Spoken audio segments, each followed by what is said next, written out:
First exercise for obsessions or obsessive compulsive disorder. The very first exercise. This is relabeling. What is relabeling? और इसकी importance क्या है? जब initially first time OCD होता है और इसका मतलब नहीं पता होता, या अगर ओसीडी है भी और उस इंडिविजुअल ने काउंसलिंग नहीं ली है किसी से भी, उसको पता नहीं क्या है, अगर वो मेडिसिन ही ले रहा है, तो सबसे पहला इम्पैक्ट जो ओसीडी पे आता है that is guilt, feeling of guilt. कैसे? अब वो इंडिविजुअल जो भी ओसीडी फेस कर रहा है, क्या रहा है, बार बार विचार आ रहे हैं, वो रोकने की कोशिश कर रहा है और खूब रोकने की कोशिश कर रहा है पर रोक नहीं पा रहा, उसके कंट्रोल में नहीं है ये विचार। तो क्या होगा? वो सोच रहे हैं मैं मैड हूँ, कुछ कुछ मेरे दिमाग को हो गया, दिस इज मैडनेस, पागलपन है, कुछ हो गया मुझे। मेजोरिटी ऑफ टाइम वो किसी को बताता भी नहीं। फॉर एग्जाम्पल, मैंने वो फीमेल का आपको एग्जाम्पल दिया जो 5 साल घर से बाहर ही नहीं निकली, कि बाहर निकली तो ये थॉट्स आएंगे। सो जब उसे ये पता चलता है कि ये नेगेटिव थॉट्स हैं और कुछ हो रहा है मेरे साथ, कुछ गड़बड़ है, क्योंकि वो नॉर्मल है, बाकी लोगों जैसा है वो, तो कुछ गड़बड़ हो रहा है, कुछ बेचैनी हो रही है, कुछ कंट्रोल कर रहा हूँ, हो नहीं रहा, वो सेकेंडरली डिप्रेशन में आना शुरू हो जाता है एंड उसे उदासी महसूस होती है। वो रोकने की कोशिश करता है अपने आप को पर रोक नहीं पाता। तब वहां गिल्ट शुरू हो जाता है, एम आई मैड, मेरे को साइकेट्रिस्ट के पास जाना पड़ेगा। It's a very bad feeling और उसके कारण सेकेंडरली डिप्रेशन, सैडनेस आनी शुरू हो जाती है।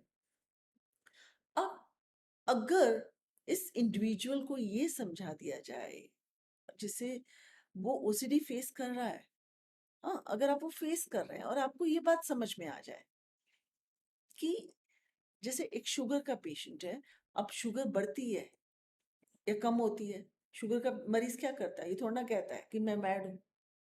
वो क्या करता है, वो डॉक्टर के पास जाता है और डॉक्टर को कहता है कि please control this, this is your work, आपको करना है, आपका काम है। सिमिलरली ओसीडी भी बायोलॉजिकल है, मींस न्यूरोट्रांसमीटर इम्बैलेंस है। आप नहीं सोच रहे ऐसा, द मोमेंट वो डॉक्टर के पास जाके ये कहना शुरू कर दे ये कुछ प्रॉब्लम है, कहीं इम्बैलेंस चल रहा है, आपको कंट्रोल करना है, guilt is out. The pehla step, the first exercise for the OCD is relabeling. Now I'm going to tell you कि relabeling exercise क्या है। अब फॉर एग्जाम्पल किसी को विचार आ रहा है ऑर्डरलीनेस का, कि इस टेबल को साफ करना है, ऑर्डर में रखना है सारा सामान, ये गंदा है, इसको साफ करना है। अब वो सारा दिन क्या सोचता था अब तक? ये विचार मैं सोच रहा हूँ, अब तक वो यही सोचता था। पर अगर उसे ये समझा दिया जाए कि जब भी विचार आए तो ऐसा सोचना है कि ये ऑब्सेशन है, ये मैं तो हुई नहीं, और ऑब्सेशन होने की वजह क्या है? इम्बैलेंस है कुछ न्यूरोट्रांसमीटर्स का। ये मैं तो सोच ही नहीं रहा, ये तो डॉक्टर का काम है, ये तो शुगर की तरह है, शुगर ऊपर नीचे हो जाती है, ये तो वैसे ही है और डॉक्टर का काम है इसे ठीक करने का। तो गिल्ट इमीडिएटली कम हो जाएगा।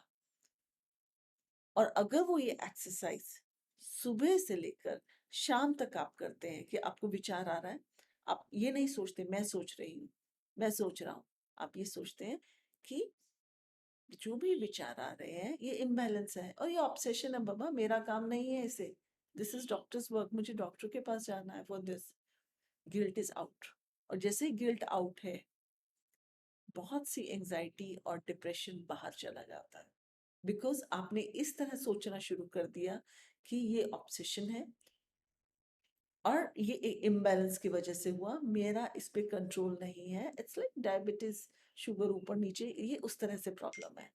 So the first exercise is relabeling, and the benefit of the relabeling is remove the guilt from your system and understand कि इसे फाइट करने के लिए मुझे अगले क्या क्या स्टेप्स लेने हैं।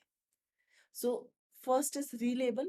You will start doing relabeling immediately, and relabeling करने के बाद हम नेक्स्ट वीडियो में कुछ और एक्सरसाइजेस करेंगे जिससे इन थॉट्स को खुद कैसे कंट्रोल करना है। Thank you very much.